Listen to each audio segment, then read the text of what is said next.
दोस्तों, कैसे हो।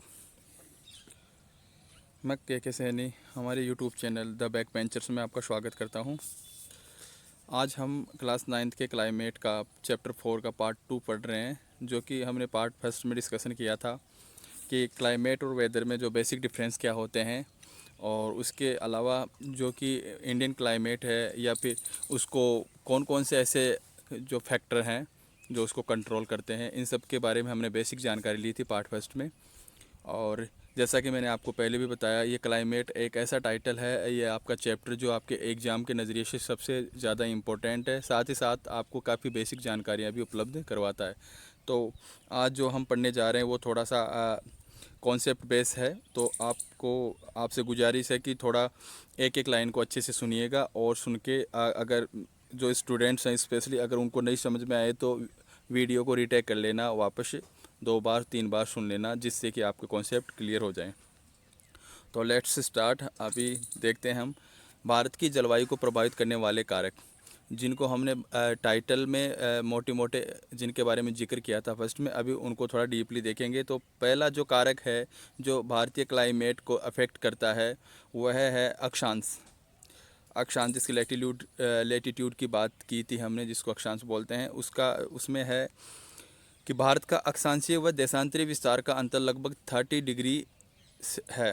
तो जो भारत में जो अक्षांशीय और देशांतरीय भारत का जो विस्तार है, कितने अक्षांश से लेकर कितने देशांतर, उसके बीच में अगर देखें तो हम वो लगभग 30 डिग्री का विस्तार है भारत में, उसका अंतर दोनों का 30 डिग्री का है। जैसा कि आपको दिख रहा है, हम खुद देख रहे हैं, ये आपके सामने एक इंडियन मैप है, इसमें आप देखिए भारत का अक्षांशीय विस्तार कितना है, 8 डिग्री। ये देखिए यहाँ से, ये अक्षांशीय विस्तार यहाँ से मानेंगे अगर 8 डिग्री 4 मिनट से लेके आपको 8 डिग्री 4 मिनट से लेके ये ऊपर देखिए 37 डिग्री 6 मिनट, ये 8 डिग्री 4 मिनट से लेके 37 डिग्री 6 मिनट उत्तरी अक्षांश पे ये अक्षांशीय विस्तार है भारत का टोटल। और ऐसे ही अगर भारत का हम ये दूसरा देखेंगे देशांतरी विस्तार, जिसको पूर्वी देशांतर है, तो 68.4 डिग्री पूर्वी देशांतर से लेके 97 डिग्री 25 मिनट पूर्वी देशांतर के मध्य भारत की स्थिति है। ये अक्षांश और देशांतर का जो अंतर है वो 30 डिग्री का आता है लगभग। और ऐसे ही अगर हम भारत की बात करें, भारत का जो टोटल विस्तार की बात करें अगर किलोमीटर में करते हैं, तो भारत का जो उत्तर से लेकर दक्षिण का जो विस्तार है वह है लगभग, जैसे इस आपको रेड लाइन के तौर पे दिखाया गया है, ये लगभग है 3214 किलोमीटर। उसी के अकॉर्डिंग दूसरी अगर देखते हैं भारत का, इधर पूर्व से पश्चिम या पश्चिम से पूर्व की तरफ देखते हैं, मतलब कच्छ के रण से लेके हम इधर मिजोरम तक अगर भारत का विस्तार देखते हैं, टोटल ये जो लाइन जा रही है ये होगी 2933 किलोमीटर। तो इससे हमें मालूम पड़ता है कि भारत का जो उत्तर से दक्षिण विस्तार है वो भारत के पश्चिम से पूर्व विस्तार से काफ़ी ज़्यादा है। और आप एक चीज़ आपको सामने दिख रही होगी यहाँ पर, बीचों बीच भारत के कच्छ के रण से लेके मिजोरम तक जो एक रेखा जारी है जो भारत को 2 बराबर हिस्सों में बांटती है। एक भारत का उत्तरी भाग हो जाता है और एक दक्षिणी भाग हो जाता है, जो दक्षिणी प्रायद्वीप बोलते हैं हम जिसको अमूमन। ये कर्क रेखा है जो 23 डिग्री 30 मिनट पे भारत को बीचों बीच बांटती है, और इसको हम कर्क रेखा बोलते हैं। तो चलो ठीक है, हम अभी एक बार इसका थ्योरेटिकल पोर्शन देखते हैं। भारत का अक्षांशीय देशांतर विस्तार का लगभग हमने 30 डिग्री बताया था। उसके बाद में नेक्स्ट बात करते हैं हम कि भारत का पूर्व पश्चिम सर्वाधिक विस्तार 22 डिग्री उत्तरी अक्षांश में मिलता है। जो हमने भारत का विस्तार बताया कि अगर हम भारत के पूर्व से पश्चिम की तरफ चलते हैं, भारत में अगर हम पूर्व से पश्चिम की तरफ चलते हैं, तो जो सर्वाधिक विस्तार मिलेगा हमें वो मिलेगा 22 डिग्री उत्तरी अक्षांश के पास में। भारत का जो सबसे ज़्यादा विस्तार है, भारत चौड़ाई है। नेक्स्ट देखिए, केरल व तमिलनाडु जैसे राज्यों में विषुवत रेखा अत्यधिक निकट होने के कारण गर्मी अधिक पड़ती है। सीधी सी बात है, जैसे हमने बात की थी कि भारत को लगभग 2 बराबर भागों में बांटती है कर्क रेखा, और विषुवत रेखा भारत का विस्तार जो उत्तरी अक्षांश का विस्तार था वह था, मैंने बताया था 8 डिग्री 4 मिनट से। और 0 डिग्री पे क्या है, अगर हम पूरे वर्ल्ड के मैप पे देखते हैं, पृथ्वी के ऊपर देखते हैं, तो 0 डिग्री पे है कौन, कैप्रिकॉर्न, यानी आप जिसको बोलते हैं विषुवत रेखा या भूमध्य रेखा। भूमध्य यानी पृथ्वी के मध्य से जो रेखा चलती है, जिसको 0 डिग्री अक्षांश बोलते हैं हम।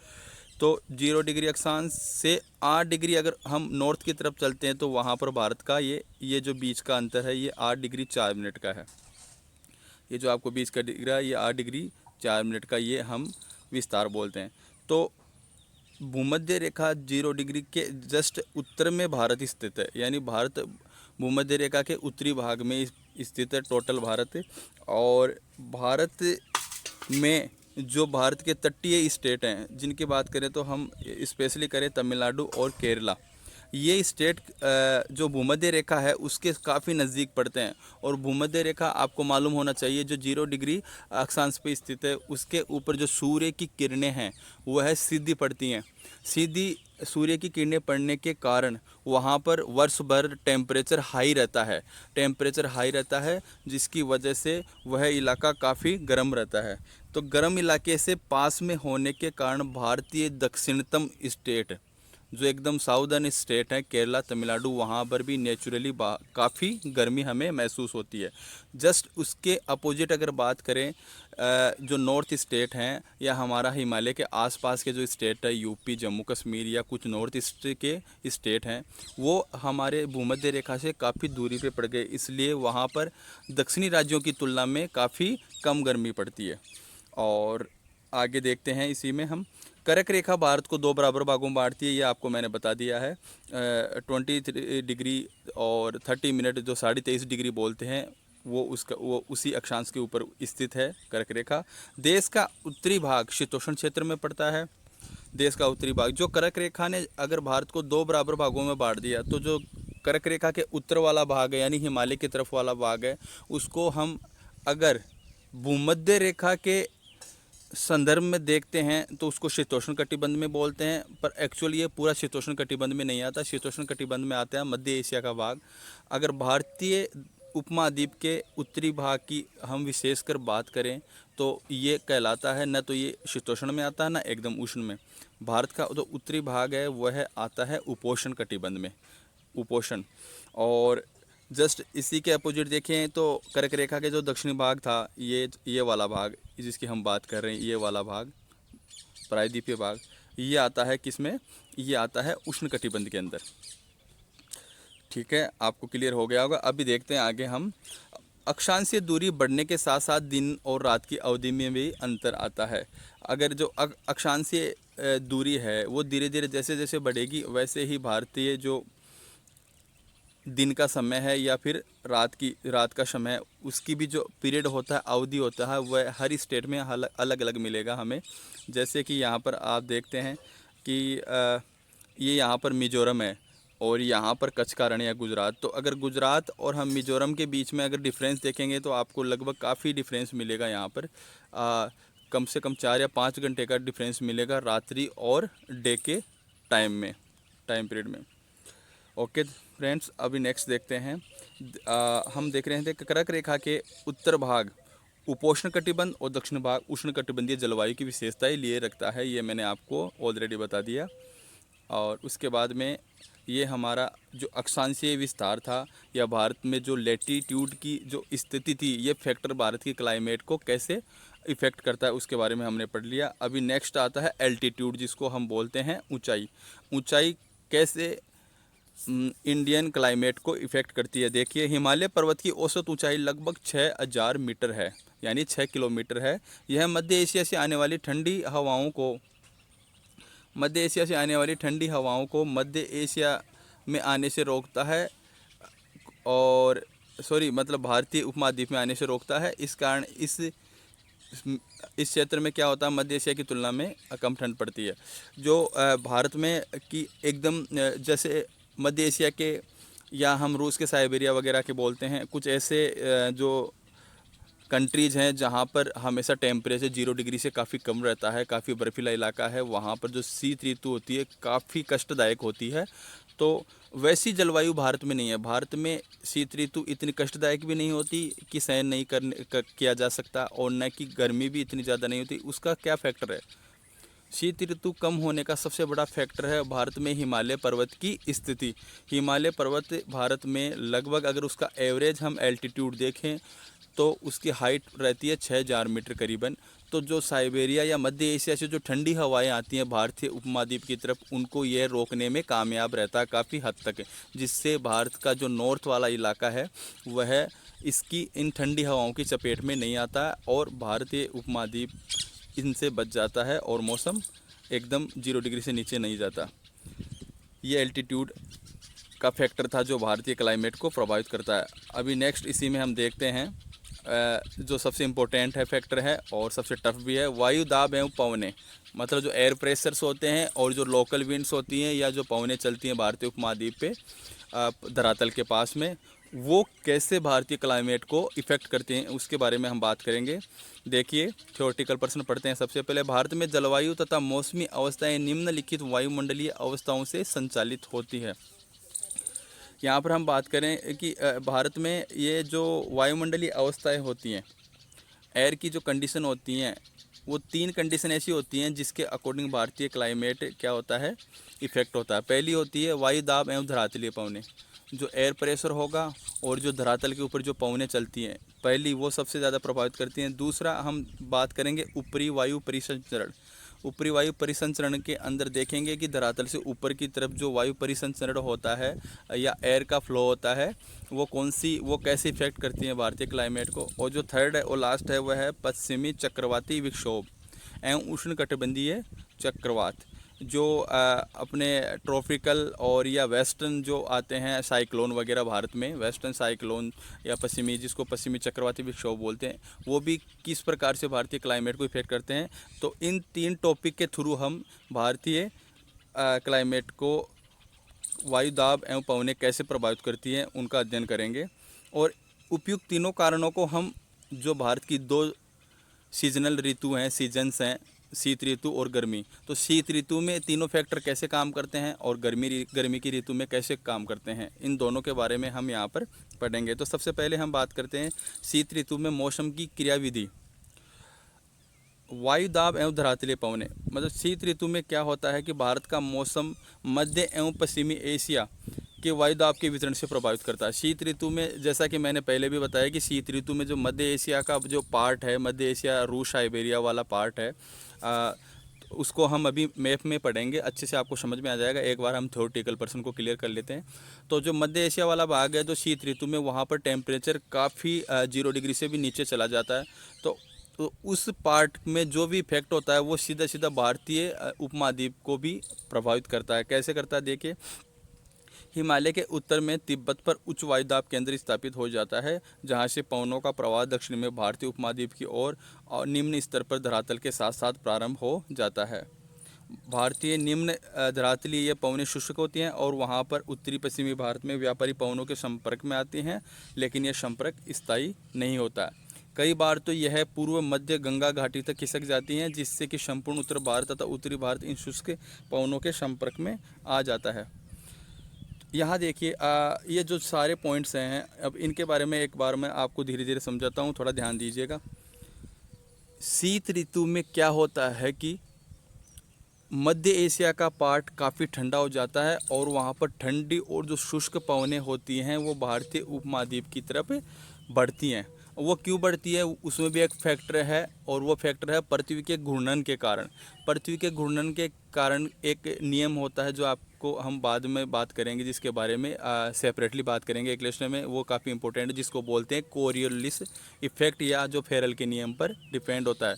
जिससे क्या होती हैं कि जो उत्तरी गोलार्ध में जो हवाओं की दिशा होती है वो अपने क्या दाहिनी तरफ घूम जाती है। दाहिनी तरफ घूम के ये भारतीय जब उपमहाद्वीप की तरफ आती हैं, ये जो ठंडी और शुष्क हवाएं मध्य एशिया से चल के, तो ये हवाएं हिमालय को क्रॉस कर पाती हैं। कुछ इतना ज़्यादा तो नहीं कर पाती है, पर काफ़ी कुछ हवाएं जब हिमालय को क्रॉस करके भारतीय उपमहाद्वीप के जो उत्तरी भाग है हिमालय के नीचे नीचे का, और जो उत्तरी स्टेट है वहाँ पर ये हवाएं आती हैं। और ये हवाएं उसी टाइम पर भारत का जो उत्तरी पश्चिमी इलाका है वो व्यापारिक पवनों की चपेट में रहता है। कब? शीत ऋतु के अंदर। तो उनके ये संपर्क में आती हैं, ये जो शुष्क ठंडी हवाएं होती हैं, और ये हवाएं भारत के उत्तरी पश्चिम से लेके भारत के पूर्वी सुदूर राज्यों तक सभी को इफेक्ट करती है, और वहाँ तक ये हवाएं, वहाँ तक का इनका विस्तार बढ़ जाता है। तो वहाँ तक इनका विस्तार बढ़ने के बाद में ये क्या करती हैं, वहाँ पे आती हैं और मध्य गंगा वहाँ तक बात की हमने पूर्वी भाग तक, वहाँ तक इनका विस्तार हो जाता है। पर सबसे बड़ी चीज़ ये होती है कि यह एक स्थायी पवनें नहीं होती हैं। ये जो शीत ऋतु का कुछ टाइम होता है, तो उसी टाइम पर ये वहाँ पर व्यापारी पवनों के संपर्क में आती है और वहाँ पर बहती रहती हैं। ये था जिससे कि उस शीत ऋतु में उस पूरे इलाके में शुष्कता का माहौल हो जाता है, जिसको हम बोलते हैं, हमारी भाषा में जो बोलते हैं, हमारे लोकल लैंग्वेज बोलते हैं कि सूखी सर्दी पड़ रही है। मतलब सूखी सर्दी पड़ रही है, हवाएं चलती हैं और उसमें काफ़ी नमी कम रहती है और शुष्कता रहती है, जो कि हमारे शरीर के लिए भी काफ़ी घातक साबित होती है। अभी देखते हैं इसी में नेक्स्ट दूसरा फैक्टर को हम किस तरीके से पढ़ रहे थे, जेट प्रवाह तथा ऊपरी वायु परिसंचरण। जो जेट प्रवाह है क्या है और जो ऊपरी वायु परिसंचरण वो शीत ऋतु में कैसे इफेक्ट करता है भारतीय क्लाइमेट को। 9 से 13 किलोमीटर की ऊंचाई पर समस्त मध्य एवं पश्चिमी एशिया और वेस्ट में बहने वाली पछुआ पवनों के प्रभावित होता है। क्या होता है कि जस्ट जो शीतकालीन का मौसम होता है उसमें 9 से धरातल से 9 से या 13 किलोमीटर के मध्य जो सौमंडल होता है उसके नीचे की परत में, सौमंडल जहाँ से शुरुआत होता है जस्ट वहाँ पर क्या होता है कि 9 से 13 किलोमीटर की ऊंचाई पर जो समस्त पश्चिमी एशिया है और जो मध्य एशिया है वहाँ पर पश्चिम से जो पछुआ पवनें चलती हैं, ऊपर की तरफ जो पछुआ पवनों का परिसंचरण होता है, सारा पार्ट जो मध्य एशिया का ना उनके अंडर में आ जाता है, सारा उसी के चपेट में आ जाता है, किसके, पछुआ पवनों के। और ये पवन क्या करती हैं, तिब्बत के पठार समानांतर हिमालय के उत्तर में एशिया महाद्वीप पर चलती हैं और जेट प्रवाह कहलाता है। मतलब सीधी सी बात है कि अगर हम बात करेंगे जेट प्रवाह क्या है, जेट प्रवाह शीत ऋतु में मध्य एशिया के ऊपर 9 से 13 किलोमीटर की हाइट पर चलने वाली वो पछुआ पवनें हैं जो कि तिब्बत के पठार के समानांतर हिमालय के उत्तर में एशिया महाद्वीप में चलती हैं। इनको हम क्या बोलते हैं, जेट प्रवाह या जेट पवनें। और ये क्या करती हैं, जब हिमालय के उत्तर में मध्य एशिया में बहती रहती हैं ये पछुआ पवनों के रूप में बहती रहती हैं। तो ये फिर क्या करती हैं, जब ये तिब्बत के पठार को क्रॉस करती हैं ये पवनें जिनको जेट प्रवाह बोलते हैं, तो तिब्बत के पठार की ऊंचाई के कारण वहाँ से इनकी, जैसा आपको दिख रहा है ये जेट प्रवाह इस ड्राइंग में आपको साफ साफ दिख रहा है, ये अगर हम इसको जेट प्रवाह बोले, ये एक जेट प्रवाह है। ये लगभग हाइट है इनकी 9 से 13 किलोमीटर, ये जेट प्रवाह, ये वायु है, ये बह रही है। और यहाँ बीच में अगर ये तिब्बत का पठार इसको माने तो तिब्बत के पठार की हाइट के कारण इसके दो मार्ग बदल जाते हैं, यानी दो मार्ग हो जाते हैं। एक मार्ग उत्तर की तरफ बहने लगता है और दूसरा मार्ग इतना दक्षिण में आ जाता है कि बीच में हिमालय के उत्तर में बहने लगता है। हिमालय के नीचे जो हिमालय का जो तटीय इलाका है वहाँ पर बहने लगता है। जो भारत हिमालय के जिसको हम पैर बोलते हैं, हिमालय का जो मैदानी भाग है जिसमें कुछ यूपी काफ़ी जो मैदानी स्टेट आते हैं वहाँ पर एक इसकी शाखा या ब्रांच बोलते हैं वो इधर बहने लगती है। तो तिब्बत का पठार इनकी दो शाखाओं में इसको विभाजित करता है जेट प्रवाहों को। एक भारतीय उपमहाद्वीप के अंदर बहने लग जाती है, दूसरी मध्य एशिया में चली जाती है। यह दक्षिणी जेट प्रवाह भारत में जाड़े के मौसम पर महत्वपूर्ण प्रभाव डालता है और यही जो जेट प्रवाह होता है वो जाड़े का या सर्दी के मौसम में भारतीय उपमहाद्वीप के मौसम को भी, काफ़ी क्लाइमेट को भी इफेक्ट करता है। यही हमारा जानने का इसमें उद्देश्य था। अभी नेक्स्ट देखते हैं पश्चिमी चक्रवाती विक्षोभ तथा उष्णकटिबंधीय चक्रवात। जो साइक्लोन है, जो वेस्टर्न साइक्लोन है या जो ट्रॉपिकल साइक्लोन है वो कैसे इफेक्ट करते हैं भारतीय क्लाइमेट को, तो उसको देखते हैं, ध्यान दीजिएगा। पश्चिमी चक्रवाती विक्षोभ जाड़े के मौसम में भूमध्य सागर से उत्पन्न होकर भारत के उत्तर व उत्तरी पश्चिमी भाग में प्रवेश करते हैं। भारत में इनका प्रवेश पश्चिमी जेट प्रवाह द्वारा होता है। शीतकाल में रात्रि के तापमान में अचानक वृद्धि इनके आने का पूर्व संकेत है। उष्णकटिबंधीय चक्रवात बंगाल की खाड़ी, हिंद महासागर में उत्पन्न होते हैं व तमिलनाडु, आंध्र प्रदेश, उड़ीसा के तटीय इलाकों में भारी वर्षा और विनाश भी करते हैं। तो सबसे पहले बात करते हैं पश्चिमी चक्रवाती विक्षोभ। जो पश्चिमी चक्रवाती विक्षोभ का उत्पन्न होने का कारण सबसे पहले जो हमने बात की थी कि जो जेट प्रवाह था उसकी एक ब्रांच भारतीय उपमहाद्वीप में प्रवेश कर जाती है हिमालय के तटीय इलाकों में। तो जो तटीय इलाकों में जो जेट प्रवाह प्रवेश करता है वो काफ़ी शुष्क होती है और पूरे इलाके में एक शुष्कता का माहौल पैदा कर देती है, भारत के पश्चिम से लेके भारत के पूर्वी भाग तक। तो ये जो जेट प्रवाह होता है यही उसको प्रोड्यूस करने में काफ़ी सहायक होता है, किसको, पश्चिमी चक्रवाती विक्षोभ। और इस पश्चिमी चक्रवाती विक्षोभ कहाँ से उत्पन्न होता है, यह होता है भूमध्य सागर से। भूमध्य सागर से इसकी उत्पन्न होने की स्थिति है, वहाँ से यह फिर बढ़ता है और भारतीय उपमहाद्वीप के अंदर ही यह भारत के उत्तरी पश्चिमी पार्ट से या पश्चिमी पार्ट से एंट्री करता है। और यह भारत के कुछ स्टेट हैं जो इम्पोर्टेंट है, जैसे राजस्थान हुआ, हरियाणा हुआ, पंजाब हुआ, दिल्ली हुआ और यूपी के कुछ इलाकों में यह काफ़ी इफेक्ट करता है। और जाड़े के मौसम में इन चक्रवातों से, जो पश्चिमी वेस्टर्न साइक्लोन है, इनसे काफ़ी अच्छी वर्षा होती है और यह फसल के लिए काफ़ी लाभदायक होती है, जिसको स्थानीय भाषा में गेहूं और जौ यानी रबी की फसल के लिए काफ़ी गुणदायी होती है। यह फसल जो चक्रवातों से होती है बारिश, इसको स्थानीय भाषा में हम वहाँ पर लोकल लैंग्वेज में माउट भी बोलते हैं। ये और जब ये साइक्लोन आते हैं तो उनके आने की हमें पूर्व सूचना भी मिल जाती है। एक्चुअल में क्या होता है कि जब जेट प्रवाह चलता रहता है तो भारत के जो उत्तरी तटीय राज्य हैं उन इलाकों में या पूरे वेस्टर्न या जो नॉर्थ वेस्टर्न इलाका है भारत का, उसमें क्या होता है सर्दी के मौसम में रात्रि के टाइम में टेम्परेचर में अचानक धीरे धीरे बढ़ना शुरू हो जाता है टेम्परेचर। और ये टेम्परेचर बढ़ना ही किस चीज़ का संकेत होता है कि यहाँ पर वेस्टर्न साइक्लोन आने वाला है, यानी पश्चिमी विक्षोभ का आने का समय हो गया है। अब बात करते हैं ट्रॉपिकल जो साइक्लोन थे उनकी बात करते हैं। उष्णकटिबंधीय चक्रवात। उष्णकटिबंधीय चक्रवात सबसे पहली बात है कि कहाँ से उठते हैं, ये हिंद महासागर से उठते हैं या बंगाल की खाड़ी से उठते हैं और वहाँ से इनका प्रोडक्शन होता है। जैसे पश्चिमी विक्षोभ चक्रवात कहाँ से आते हैं, भूमध्य सागर से इनकी उत्पत्ति होती है, वैसे ही उष्णकटिबंधीय चक्रवात की उत्पत्ति होती है हिंद महासागर या बंगाल की खाड़ी से। बंगाल की खाड़ी से ये चक्रवात उठ के भारत के जो पूर्वी तटीय स्टेट हैं, स्पेशली बात करें हम भारत का तमिलनाडु का इलाका, आंध्र प्रदेश का और उड़ीसा का, वहाँ पर ये सबसे ज़्यादा इफ़ेक्ट करते हैं तटीय कोस्टल एरिया को। और वहाँ पर इनके कारण काफ़ी बहुत ही भारी मात्रा में बारिश होती है, तेज़ हवाओं के साथ बारिश होती है और ये हर साल आते हैं। और इनका आने का टाइम ज़्यादातर सर्दियों में भी होता है और लौटते हुए मानसून के टाइम में भी। तो इनसे वहाँ पर काफ़ी तूफ़ानी बारिश होती है और काफ़ी जानमाल की भी हानि होती है। ओके, तो ये हुआ हमारा शीत ऋतु के अंदर कैसे ये 3 फैक्टर क्लाइमेट को प्रभावित करते हैं। जस्ट सेम हम पढ़ेंगे कि ग्रीष्म ऋतु में ये तीनों फैक्टर कैसे क्लाइमेट को प्रभावित करते हैं। तो देखिएगा नेक्स्ट। अब बात करते हैं ग्रीष्म ऋतु में। तो ग्रीष्म ऋतु में धरातलीय वायुदाब तथा पवनें कैसे प्रभावित करती हैं भारतीय उपमहाद्वीप को। जुलाई के मध्य में भारतीय उपमहाद्वीप के धरातल पर निम्न वायुदाब पेटी, जिसे हम बोलते हैं ITCZ, अंतः उष्णकटिबंधीय अभिसरण जोन, हिंदी में बोलते हैं अंतः कटिबंधीय उष्णकटिबंधीय अभिसरण जोन या अभिसरण क्षेत्र बोलते हैं। तो इंटर ट्रॉपिकल कंटेनमेंट जोन बन जाता है एक, और खिसक कर हिमालय के लगभग समानांतर 20 से 25 डिग्री उत्तरी अक्षांश पर आ जाता है।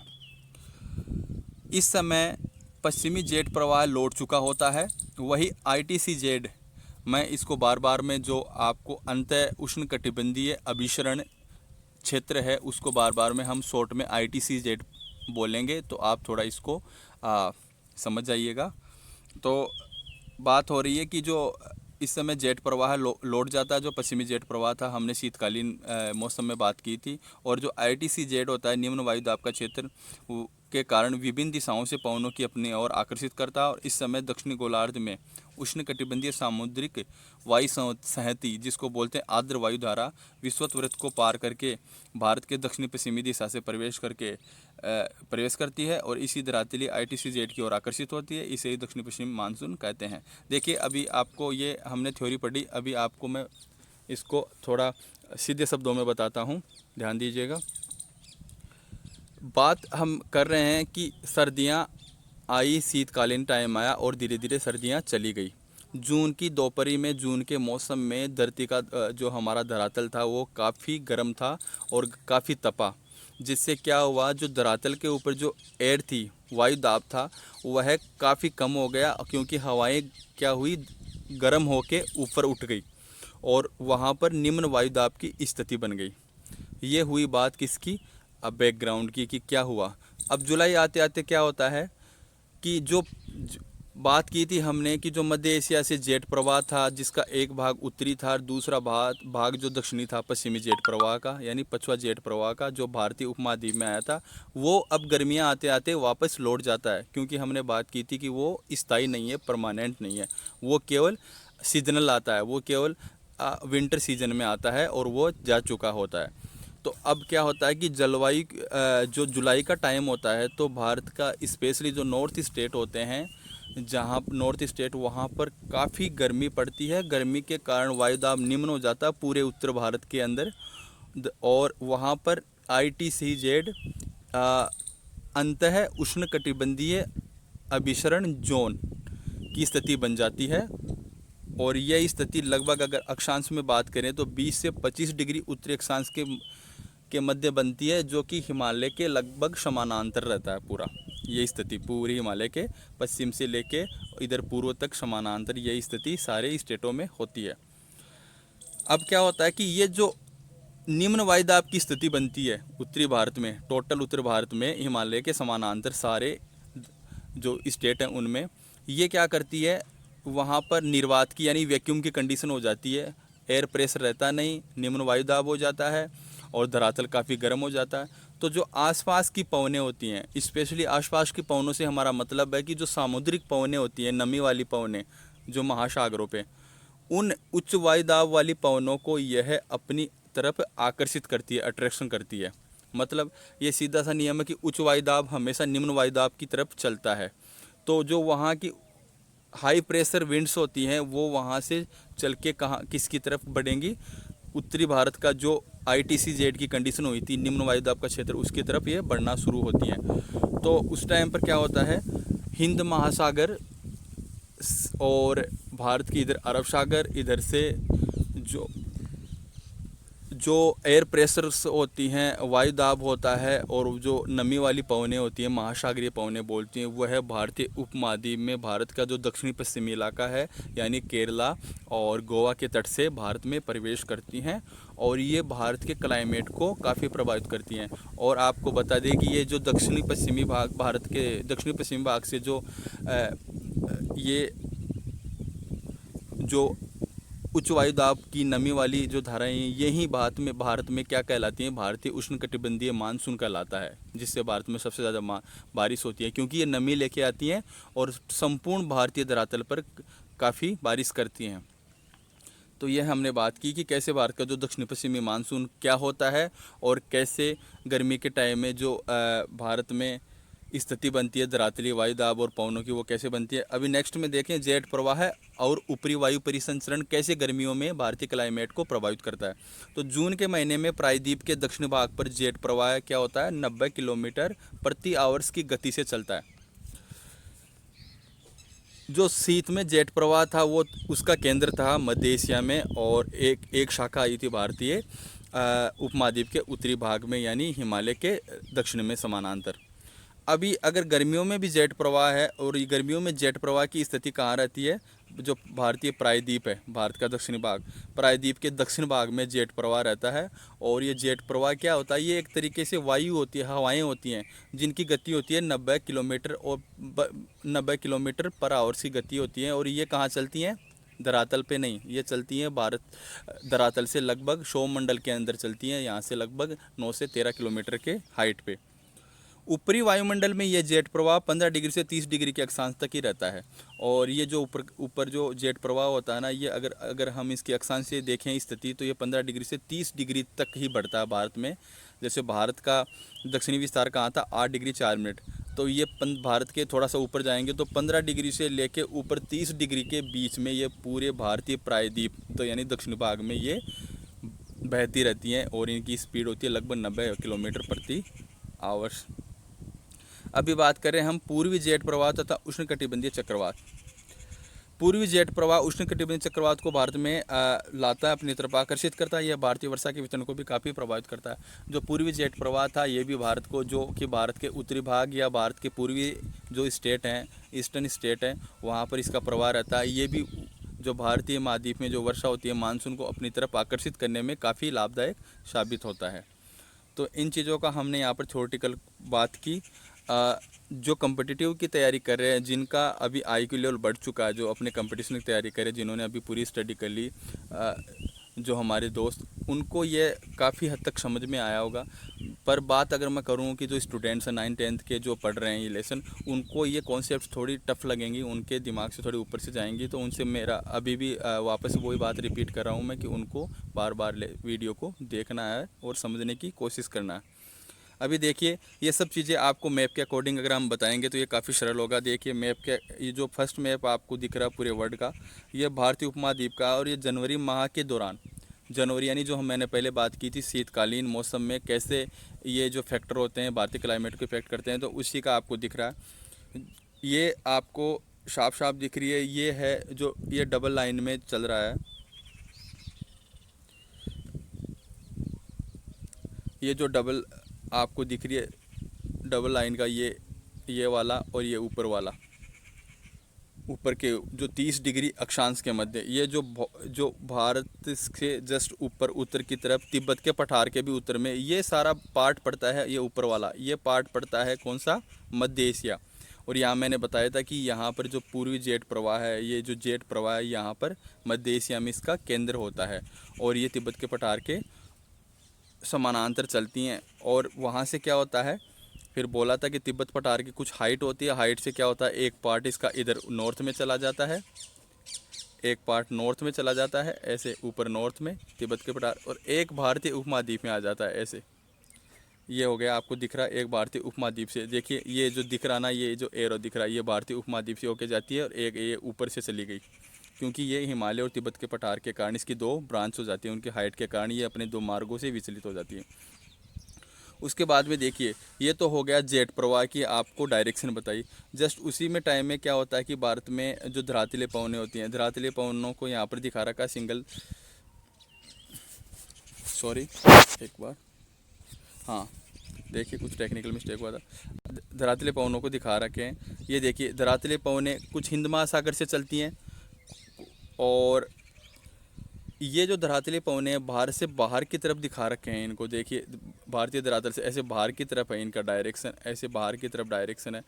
ये डायरेक्शन क्यों है, क्योंकि शीतकाल में जो धरातल पर जेट प्रवाह के कारण वायु दाब की स्थिति क्या हो जाती है, उच्च हो जाती है। जस्ट उसके अपोजिट में जो सागरीय वायु दाब रहता है वो निम्न रहता है, क्योंकि वो गर्म रखे। ये कब होती है, शीतकाल में स्थिति। तो जो पवनें चलती हैं वो धरातल से सागर की तरफ चलेंगी बाहर, देखो ये चल रहा है, और बाहर चलेंगी तो क्या होगा, मौसम वहाँ पर भारतीय धरातल पे शुष्क मौसम रहेगा। तो ये चीज़ें थी, हमने जो बात की थी जेट प्रवाह की, ये चीज़ें बात की थी यहाँ पर। और उसी में उसी टाइम पर ये देखिए भारत का जो ये वेस्टर्न इलाका है, यहाँ से मैंने बात की थी पश्चिमी चक्रवाती विक्षोभ, जो वेस्टर्न साइक्लोन थे, वो जो भूमध्य सागर से इधर से उठ के भारत के इस इलाके से प्रवेश करते हैं, और भारत के इस इलाके में काफ़ी बारिश करते हैं, यानी उत्तरी भारत में करते हैं, बारिश करते हैं। तो ये सब हमने पढ़ा किसका, जनवरी माह का। अब जस्ट इसके बाद में देखेंगे, देखिए मैप में ये है जुलाई माह का पैटर्न, भारत में जो क्लाइमेट का कैसे पैटर्न रहता है वह है।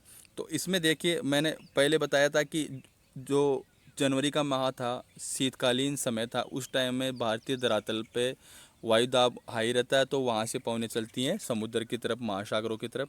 और जस्ट उसके अपोजिट जब जुलाई में टेम्परेचर हाई रहता है तो धरातल गर्म हो जाता है, वहाँ निम्न वायु दाब हो जाता है, जिसको हमने बोला था ITCZ बन जाता है भारत का पूरा उत्तरी भारत। तो उस टाइम पर मैंने बोला था कि आपको हिंद महासागर से और अरब सागर से जो उच्च वायु दाब की नमी वाली जो एयर होती है या वायु दाब जो होंगी, मौसमी पवनें होंगी, वो क्या करती है, यहाँ से ये जो पवनें हैं यहाँ से उठेंगी समुद्र से, मेडागास्कर के आसपास से उड़ती हैं, और ऐसे यहाँ से जाएंगी, कुछ बंगाल की खाड़ी में प्रवेश करती हैं, और ज़्यादातर यहाँ अरब सागर से भारत का ये जो इलाका है, ये जो भारत का दक्षिण पश्चिमी इलाका यानी तटीय इलाका, केरला वाला, गोवा वाला इलाका, यहाँ से ये भारतीय उपमहाद्वीप में एंट्री करती हैं और यहाँ से एंट्री करके भारत के टोटल पूरे भारतीय महाद्वीप के अंदर इनका विस्तार हो जाता है। और यही क्या होती है, दक्षिणी मानसून कहलाता है भारत का, जो अभी टाइम चल रहा है। हम अभी करंट में हमारा जो मानसून की स्थिति आ रही है वो यही है। ये पूरे भारत को धीरे धीरे अपने पूरे भारत को ये मानसून अपने चपेट में ले लेता है और काफ़ी बारिश होती है, ये होता है। और इस टाइम पर जेट स्ट्रीम क्या होती है, देखिए उस टाइम पूर्वी इस जेट स्ट्रीम थी जो शीतकालीन थी, वो थी भारतीय उपमहाद्वीप के ऊपर। और अब गर्मियों की बात कर रहे हैं तो मैंने बताया था ये जेट स्ट्रीम, ये देखिए ये डॉट डॉट एक है, ये चल रही है भारतीय प्रायद्वीप के ऊपर, जो मैंने बताया था आपको 90 किलोमीटर पर आवर्स के रूप में चलती हैं। और इनकी स्थिति क्या रहती है, इनकी स्थिति रहती थी 15 डिग्री से 30 डिग्री, लगभग इतने एरिया में चलती हैं भारत के नीचे वाले इलाके में। तो ये स्थिति, और कुछ जेट स्ट्रीम उसी टाइम पर यहाँ पर भी चलती है नीचे की तरफ ऑस्ट्रेलिया, उसको हम अभी बात नहीं करेंगे, हमें बात करेंगे इंडिया के कंसर्न में बात करेंगे। तो ये सब था आपको मैप की अकॉर्डिंग पढ़ाने का। आशा है कि आपके कुछ समझ में आएगा, कुछ कॉन्सेप्ट क्लियर हुए होंगे, क्योंकि ये एक डिफ़िकल्ट टॉपिक है। इसको मैप से अगर हम सामने पढ़ते हैं तो काफ़ी हेल्पफुल रहता है। फिर भी मैंने काफ़ी कोशिश की है कि आपको समझ में आए, एक एक चीज़ को अच्छे से नॉर्मल जो सीधे शब्द होते हैं उनमें बताया है, कोई ज़्यादा कॉन्सेप्चुअल बातें नहीं की है। आशा कि आपने इस वीडियो को एंजॉय किया होगा, अच्छे से और समझने की कोशिश की होगी। इसी के साथ हम यहाँ पर इसको फिनिश करते हैं और नेक्स्ट पार्ट में आपके लिए आगे का भारतीय मानसून के बारे में पढ़ेंगे। जय हिंद, जय भारत।